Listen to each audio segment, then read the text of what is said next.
Hello everyone, welcome to my channel Edu Blitz a ladder to prevail। आज वाली जो class है उसमें हम लोग कंप्लीट करेंगे क्लास 9th की फिज़िकल एजुकेशन के chapter number 1 health and diseases. Without wasting any time let get started.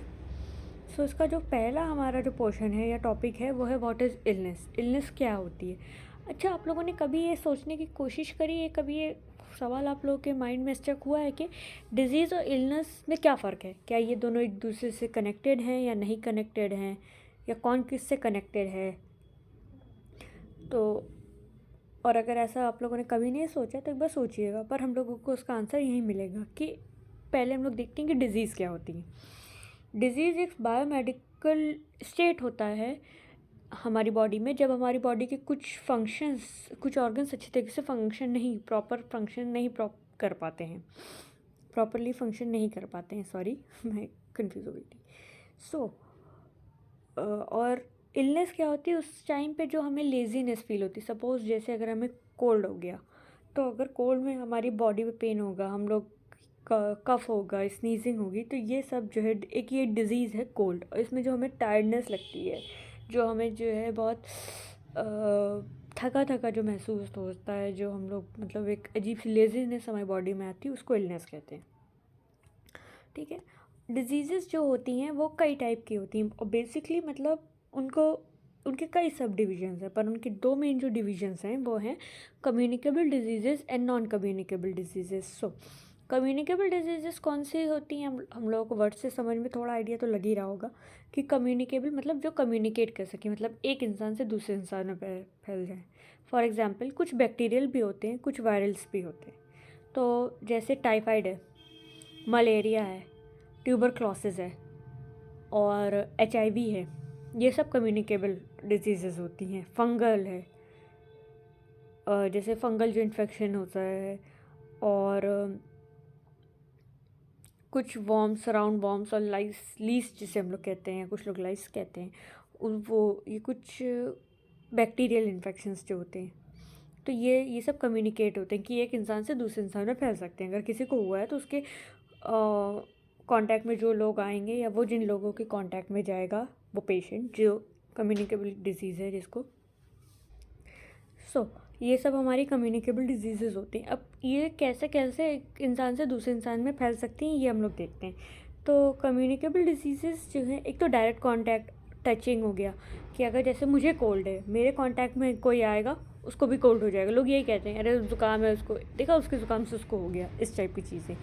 Droplet infection, जैसे कि वही, जैसे मुझे कोल्ड है, इसमें भी आप यही एग्जांपल हम लोग ले सकते हैं। जैसे मुझे कोल्ड है, लोग कहते हैं कि अब मैं कफ़ करूँ, मैं स्नीज़ करूँ या कुछ भी करूँ, तो उससे जो बैक्टीरिया होते हैं, मेरे ये जर्म्स जो होते हैं, वो एयर में स्प्रेड होते हैं, और जब आप इनहेल करेंगे एयर को, तो वो आपके अंदर चले जाएंगे और आपको इन्फेक्शन कर देंगे और आपको ये प्रॉब्लम हो जाएगी। और कुछ होते हैं स्किन के थ्रू, जैसे कि रेबीज़। रेबीज़ बेसिकली कब होती है? ये एक डिज़ीज़ है। ये तब होती है अगर आपको कोई डॉग या मंकी बाइट कर ले, तो उनके मुंह के जो बैक्टीरिया, जो सलाइवा आपकी स्किन में टच हुए और आपको ये रेबीज़ प्रॉब्लम हो गई। जैसे HIV कैसे होती है कि जो है, ये अगर आप किसी से फिज़िकली कांटेक्ट में आते हैं तो HIV होता है। ये फिज़िकल कांटेक्ट से होता है। और अगर किसी एक को HIV है, अगर कोई दूसरा उस HIV पेशेंट का कोई भी सप्लीमेंट यूज़ कर ले, XYZ टॉवेल या कुछ भी यूज़ कर ले, और तो फिर उसको भी HIV हो सकता है, भले ही वो उससे फिज़िकल कांटेक्ट में था या नहीं। फिर हम लोग देखते हैं और कैसे कैसे ये मतलब मोड ऑफ ट्रांसमिशन, इसके आगे हम लोग आगे पढ़ते हैं।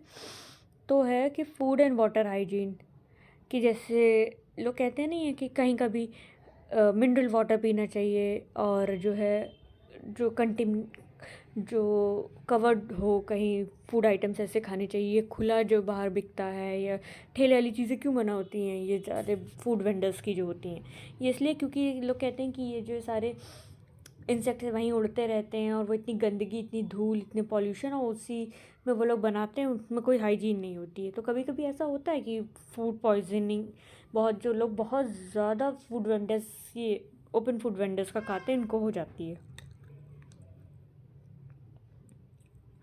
और एनवायरमेंटल सैनिटेशन भी होता है कि वो कैसे होता है, आइए हम लोग इसको थोड़ा ब्रीफ में देखते हैं। कि जैसे हम लोगों ने कोई वेस्ट है यहीं फेंक दिया, उसमें जो है और इंसेक्ट्स आएंगे और फिर वो जो है एयर को पॉल्यूट करेंगे, उसी एयर को हम लोग इनहेल करेंगे, ये सब होता है। वैक्सीन्स जैसे हो जाती हैं, एक वैक्सीन के थ्रू भी होता है कि एक इंजेक्शन से मुझे कोई प्रॉब्लम थी, मेरा उसी निडल से उसी से मेरा ब्लड निकाला और वही किसी और को दूसरी प्रॉब्लम, या नहीं वो सिर्फ चेक कराने आया और उसी इंजेक्शन से उसका भी ब्लड टेस्ट हो गया, निकाल लिया गया, तो जो मेरे एंड बॉडी के इन्फेक्शन है वो उसको भी लग जाएंगे।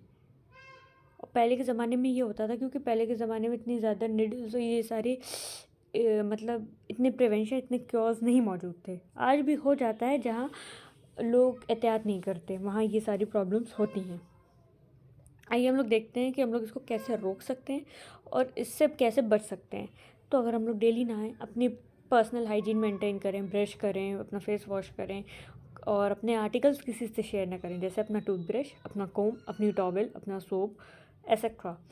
और कोई भी खाना है, कुछ भी पानी पीने से पहले हम, चाहे आपने कुछ किया हो ना किया हो, बाहर से आना है, आपको हाथ धोना है और अपनी आइज़ को कई बार धोना है। और इवन जो है, क्योंकि आपको नहीं पता कि आपने क्या चीज़, आपकी उंगली भी लगी वहाँ पे कितना किसी का वायरस है या क्या वायरस, क्या बैक्टीरियाज है, इसलिए आपको अपनी पर्सनल सेल्फ हाइजीन तो मेंटेन बहुत ज़रूरी होता है मेंटेन करना।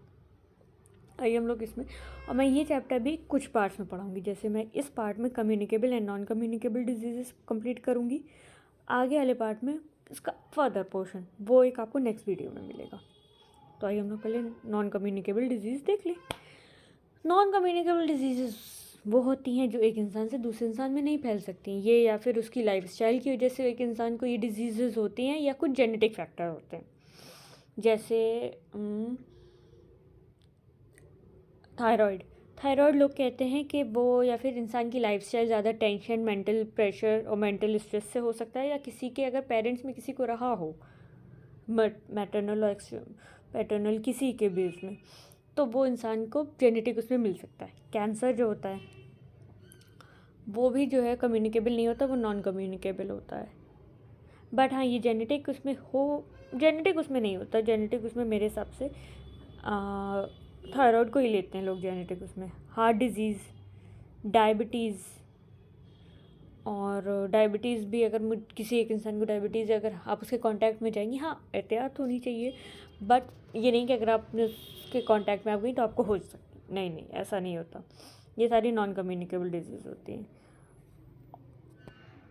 हाइपरटेंशन, और हाइपरटेंशन मोस्टली इस वजह से होता है कि जैसे जो लोग एक्सेसिव सॉल्ट यूज़ करते हैं, हाइपरटेंशन तो मतलब आपको पता है हाइपरटेंशन, ज़्यादा टेंशन, ज़्यादा मेंटल स्ट्रेस लेने से आपको हाइपरटेंशन की प्रॉब्लम हो जाती है, ये नॉन कम्युनिकेबल डिजीज़ है।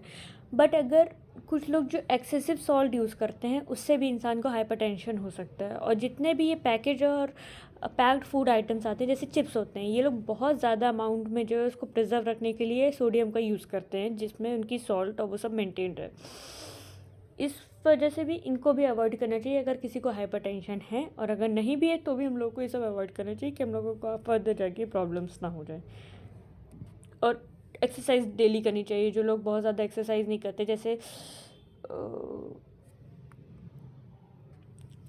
अगर आप दिन भर कोई, हम लोग आजकल इतना बिजी, हम लोग की सबकी लाइफ स्केड्यूल इतना ज़्यादा बिजी हो गया है, ऑफिस जाते हैं, स्कूल जाते हैं, कॉलेज जाते हैं, इतना बिजी, बट हम लोग को अपने पर्सनल केयर के लिए भी टाइम निकालना चाहिए। एक्सरसाइज मस्ट करनी चाहिए, क्योंकि एक्सरसाइज नहीं करते हैं तो हमारी जो है, हम लोगों को ऐसे वॉकिंग और ऐसा कुछ टाइम नहीं मिल पा रहा है कि हम लोग जो है, और अब कोई जो है पैदल भी नहीं चलता है जैसे पहले के उसमें होता था। सब अपने अपने उसमें बिजी स्केड्यूल है इतना, और जो ऑफिस जाते भी हैं वो भी, आप लोग भी, या जो स्कूल कॉलेजेस भी जाते हैं वो एक जगह जाके बैठ गए, इतना ज़्यादा कोई गेम नहीं होता। गेम क्यों इंपॉर्टेंट होते, क्यों हम लोगों को स्कूल में गेम खिलाए जाते हैं, एक्सरसाइज क्यों कराई जाती थी।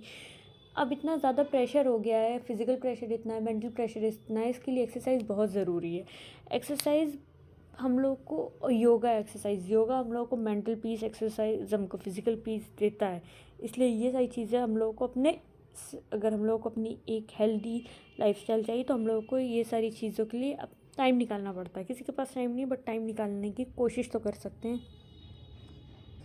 हाई फाइबर डाइट लेनी चाहिए और ज़्यादा स्ट्रेस नहीं लेना चाहिए। जब आपको मेंटल स्ट्रेस हो तो थोड़ा ब्रेक ले लेके आप लोग काम करें, no use of tobacco and other type of drugs का यूज़ नहीं करना चाहिए। और भी बहुत सारे हम लोग को जो काम हम लोगों को इनर पीस देता है, जैसे कुछ लोगों को रीडिंग इनर पीस देता है, तो मेंटल स्ट्रेस को दूर करने के लिए एक इंटरवल पे रीडिंग करनी चाहिए, थोड़ा वॉकिंग करनी चाहिए, इवनिंग मॉर्निंग वॉक कर ले हम लोग, रीडिंग कर लें। कुछ लोग म्यूज़िक सुनते हैं, कुछ लोग जो है कुछ भी लोगों की कुछ भी, कुछ लोग राइट पोएम्स लिखते हैं, स्केचिंग करते हैं। आपको जिससे अच्छा लगता हो अपना मेंटल पीस बनाए रखने के लिए ये सारी चीज़ें, ये सारी एक्टिविटीज़ को कंटिन्यू करना बहुत ज़रूरी है। अब हम लोग आगे देखते हैं।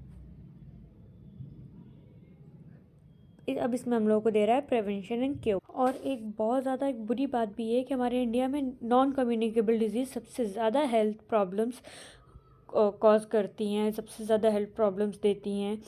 और ये सब इस वजह से होता है क्योंकि इनकम नहीं है लोगों के पास, फैमिली में प्रॉपर एनवायरनमेंट नहीं है, एक अच्छी क्वालिटी की लाइफ नहीं है। इस वजह से हमारे इंडिया में जो है सबसे ज़्यादा जो बीमारियां हैं, जो डिज़ीज़ हैं, उसका सबसे ज़्यादा टाइप है नॉन कम्युनिकेबल डिजीज़।